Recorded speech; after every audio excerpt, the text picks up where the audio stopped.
بسم اللہ الرحمن الرحیم۔ السلام علیکم۔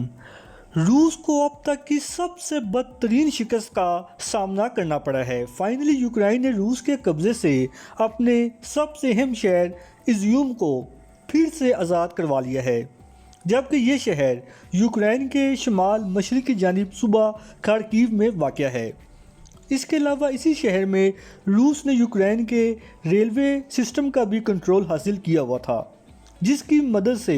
رشین سولجرز یوکرائن پر حملہ کرنے کے لیے اس ریلوے ٹریک کا یوز کرتے تھے۔ لہٰذا یوکرائن کا ایزیوم شہر کا پھر سے قبضہ حاصل کرنا اب تک کی اس کی سب سے بڑی اچیومنٹ میں سے ایک ہے، اور اس سے ڈیفینیٹلی یوکرائن کا مورال مزید ہائی ہوا ہوگا۔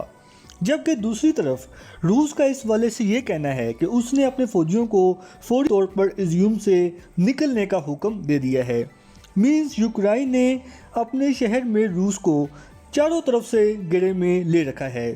جو اب روسی فوج اپنی جان بچانے کی عوض سے اس علاقے کو فوری طور پر چھوڑ رہی ہیں۔ دیکھیں، یہ کوئی پہلی مرتبہ روس کے ساتھ نہیں ہوا۔ اس سے پہلے ماضی میں جب روس نے افغانستان کا کنٹرول حاصل کرنے کے لیے اس پر حملہ کیا تھا،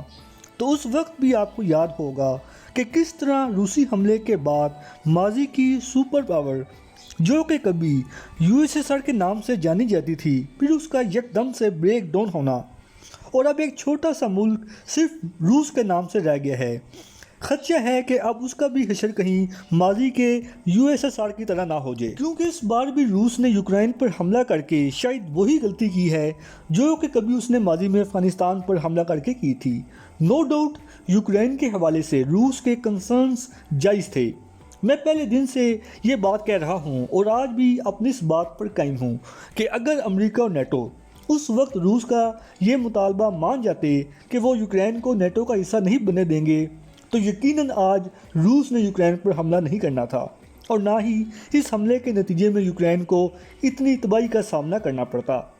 لہٰذا جہاں روس یوکرائن میں ہونے والی تباہی کا ذمہ دار ہے، وہاں امریکہ، نیٹو اور ایون یوکرائن خود بھی اس میں برابر کا شریک ہے، کیونکہ اگر یوکرائن خود ہی اس وقت یہ کہہ دیتا کہ وہ نیٹو الائنس کا حصہ بننے کا ارادہ نہیں رکھتا، تو آج روس نے یوکرائن پر حملہ نہیں کرنا تھا، اور نہ ہی یوکرائنی عوام کو اپنا گھر بار چھوڑ کر بے یار و مددگار ہو کر بیرون ممالک میں پناہ لینا پڑتی۔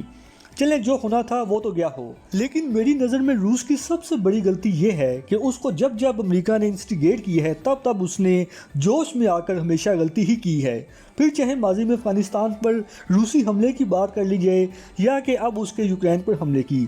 ہمیشہ اس نے اپنی اکانومی کے لوس کے علاوہ کچھ خاص حاصل نہیں کیا، کیونکہ جنگ جوش سے نہیں بلکہ ہوش سے لڑی جاتی ہے، وہ بھی آج کے وقت میں جب ہائیبریڈ وار کا دور ہو۔ آپ زیادہ دور نہ جائیں، بلکہ آپ کے سامنے حال ہی میں چائنا کی اگزامپل موجود ہے۔ آپ کو یاد ہوگا جب US house speaker Nancy Pelosi نے تائیوان کا وزٹ کیا تھا، حتیٰ کہ چائنا نے امریکہ کو سخت وارننگ دی تھی کہ اگر نینسی پیلوسی تائیوان کا وزٹ کریں گی تو اس کے امریکہ اور تائیوان کو سخت نتائج بھگتنے پڑیں گے۔ لیکن ان سب کے باوجود نینسی پیلوسی نے تائیوان کا وزٹ کیا، مگر پھر بھی چائنا نے اب تک بڑے صبر و تحمل کا مظاہرہ کیا ہوا ہے۔ اس وجہ سے تو نہیں کہ وہ تائیوان سے ڈرتا ہے، بلکہ میں بھی چائنا کے ذہن میں یہ ہو کہ اس وقت اس کے لیے اپنی اکانومی سے بڑھ کر شاید کچھ بھی نہ ہو سکتا ہے کہ وہ تائیوان پر حملہ کرنے کے لیے مناسب وقت کا انتظار کرے، جس سے اس کی اکانومی پر بھی اس کا نیگیٹو ایفیکٹ نہ آئے۔ اس کے علاوہ جب وہ تائیوان پر حملہ کرے تو پھر اس کو آزاد کروائے بغیر پیچھے نہ ہٹے۔ لہٰذا روس کو بھی چائنا کی اسٹریٹجی سے سیکھنا چاہیے۔ آلریڈی جنگ کے نتیجے میں اس کی اکانومی بری طرح سے کولیپس ہو چکی ہے، اوپر سے اب اس کو یوکرائن میں بھی شکست کا سامنا کرنا پڑ رہا ہے، جو کہ میرا نہیں خیال کہ یہ روس کے لیے کوئی اچھی علامت ہے۔ فی الحال اس وقت کے لیے اتنا ہی، ملتے ہیں انشاءاللہ اگلی ویڈیو میں، تب تک کے لیے اجازت۔ اللہ پاک ہم سب کا حامی و ناصر ہو۔